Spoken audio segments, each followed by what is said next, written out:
In the beginning, it was, it was not something the Norwegians choose. It was forced upon them. So you can say that, that's 1,000 years ago, but I wasn't sad, but I wasn't really happy either. But I mean, in a historical point of view, Christianity deserved it. And I think society creates extreme people. It's like with a free democracy, it usually deserves its leaders, and it's also I would say it usually also deserves its outsiders. If every metal band wants to be more extreme than those that came before, then burning churches certainly took things to a new level. But these actions say less about metal's theatrics than they do about Norwegian cultural sensibilities. Resentment towards Christianity in Norway stretches back 1,000 years to their Viking ancestors.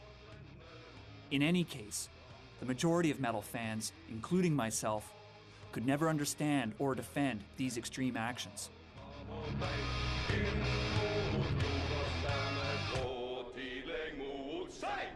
I love going to Norway and Denmark because I love picking up the black metal magazines.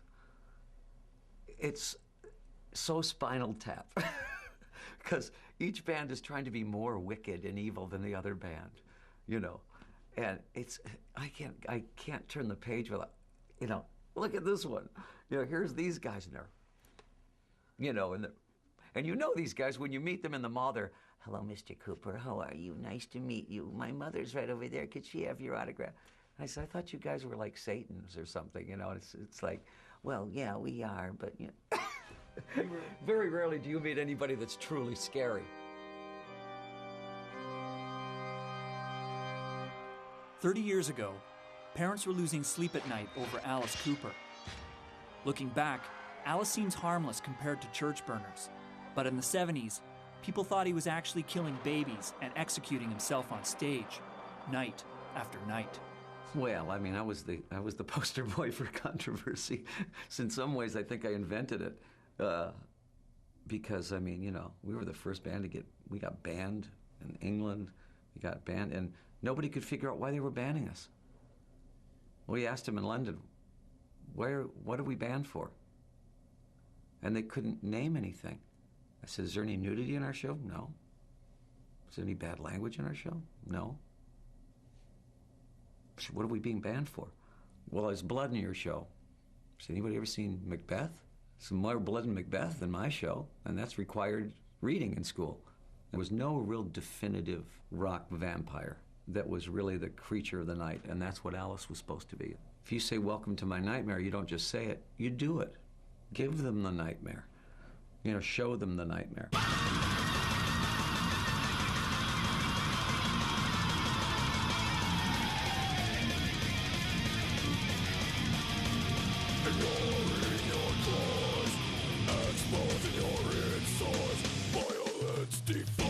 Since Alice Cooper, nightmarish images of death and violence in metal have only become more vivid. Nowhere is this more prevalent than in the most extreme subgenre, death metal. Building on thrash and black metal, death metal's ingredients are guttural vocals, machine gun guitars, and horrific album art. The most infamous band in this subgenre is Cannibal Corpse. In Germany, the first 3 Cannibal Corpse albums are banned: Eaten Back to Life, Butchered at Birth, and Tomb of the Mutilated. Any songs from those records cannot be played by the band live. They're also banned in New Zealand, the first 3. We have to use alternate covers in Australia. A lot of stuff is banned in Korea.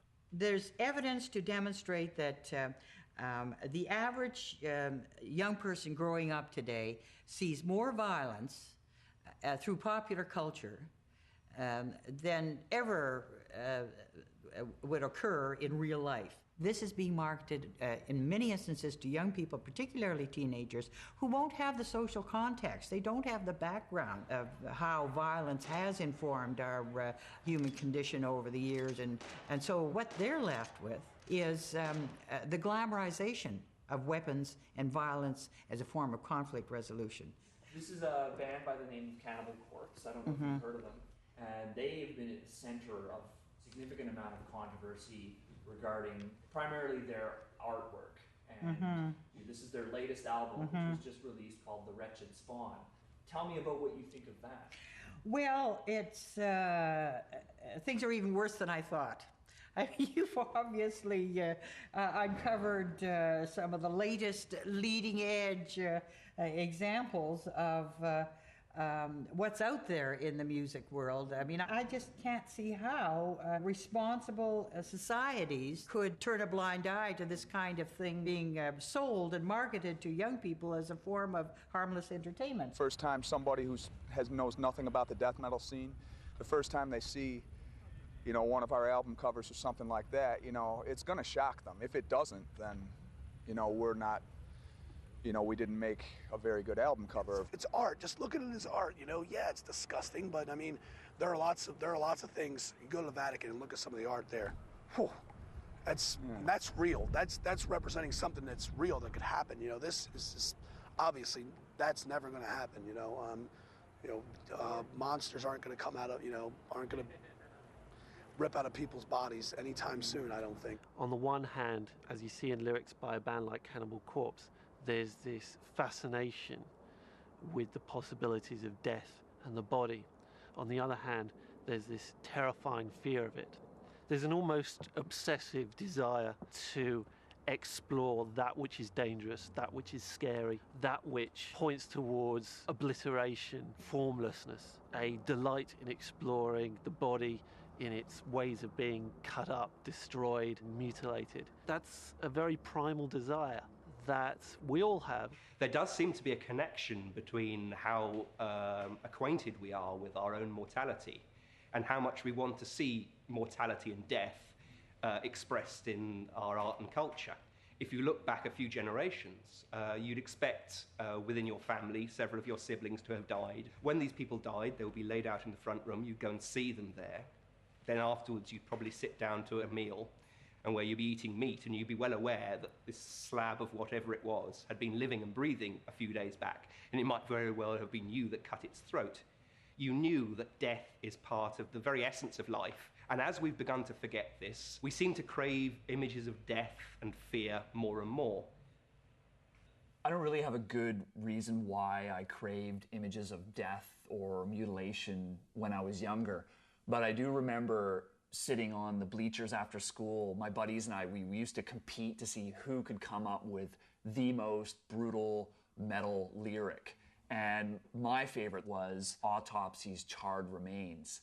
I'll just read a bit for you because I think you'll enjoy it. Burning from the inside out, bloody foam spews from your mouth.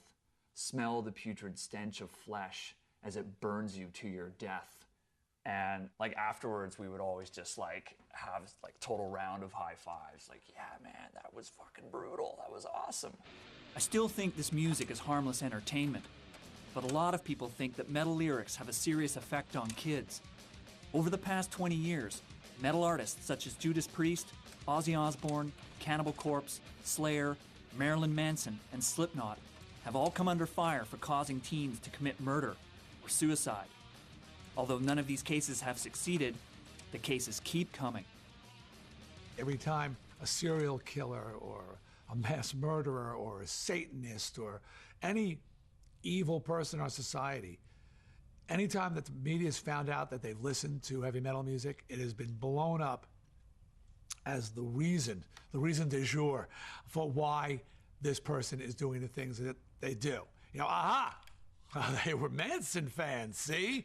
That's why they slaughtered all those kids in the high school. American news especially keys in on violence, you know, and they're trying to promote, you know, how wonderful American society is, and all they show is bloodbath at high school in Denver, you know, and they use that as a byline for like 2-3 days, you know, and they sucker a lot of people in. One of the lines we wrote a while back, it's in Disciple actually, is the beauty of death we all adore, because TV sucks you in and makes you want to see more of it. I do think it's crazy to somehow argue that there is no relationship between the imagery in metal and, you know, some teen suicides and some, you know, acts of violence.